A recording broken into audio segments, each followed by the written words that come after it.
बिस्मिल्लाहिर्रहमानिर्रहीम। एक मरीज़ा जिसकी उम्र 48 साल। अगर उसकी अलामत के बारे में बात करें, इखराज फ़म रहम, यानी कि जो रहम का मुंह है वो इखराज कर जाता था। ये एक इख्तलाफी मौजू है। बाज़ के नज़दीक असाबी तहरीक की वजह से उज़लात में तस्कीन की वजह से ऐसे होता है। बाज़ के नज़दीक गुद्दी तहरीक की वजह से उज़लात में तहलील की वजह से ऐसे होता है। लेकिन आज जो मैं आपसे बात शेयर करने जा रहा हूँ वो इन दोनों बातों से हट के है। वो सिर्फ बातों की हद तक नहीं है, इंशाल्लाह दलील के साथ वाज़े करूँगा। और हमने एक नहीं कई मरीज़ा का इलाज किया और 100% नताइज मिले हैं। अक्सर ये कहा जाता है कि जो रहम है वो इखराज कर गया, हालांकि वो रहम नहीं इखराज कर रहा होता। उस सूरत में जो रहम का मुंह है उस पर सूजन और सोजिश की वजह से, जैसे मरीज़ा पेशाब के लिए बैठती है और पेशाब का ज़ोर लगता है तब वो बाहर निकल जाता है, या वो टांगों के वजन बैठती है तब वो निकलता है, यानी दबाव पड़ता है तो तब वो निकलता है।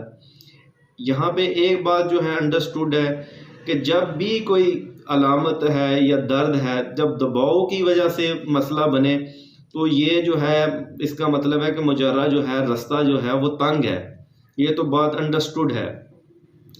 इसी तरह जो है अगर पखाना करते हुए दर्द होता है या पेशाब करते हुए दर्द होता है और वो रुक के आता है, बाज़ सूरतों के अंदर ओराम की सूरत में तो भी होता है ऐसे, लेकिन जो नब्ज़ है उससे ये वेरीफाई कर लेना चाहिए कि ये ऐसा जो रास्ते के अंदर तंगी आ रही है वो किस वजह से आ रही है। लेकिन जो हमारे पास इस अलामत की जितनी भी मरीज़ा आई हैं जिनका फ़म रहम जो है वो बाहर निकलता था, उन सब के अंदर इनकबासी अमल था, यानी कि उनका जो रास्ता था वो तंग हो चुका था। तो जब मैंने उस मरीज़ा की नब्ज़ चेक की तो नब्ज़ तसल्लुब था उसके अंदर, यानी सख्त थी।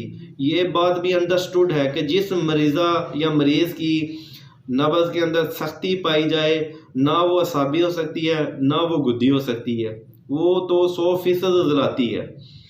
और उस मरीज़ा की नब्ज़ जो है वो सरी भी थी, मतलब तेज़ भी थी, कसीर थी 1 से 2 उंगली तक, और अरीस थी, मोटे पाइप की तरह थी। तो ऐसी जो नब्ज़ होती है वो उज़लाती असाबी नब्ज़ होती है। तो यानी उस मरीज़ा को इनकबाज़ी अमल था और उज़लाती असाबी में ही इनकबाज़ होता है। और सिर्फ यहाँ पे असूल इलाज क्या है कि इनकबाज़ को इनबसात में बदल दे। अल्लाह खैर सल्ला।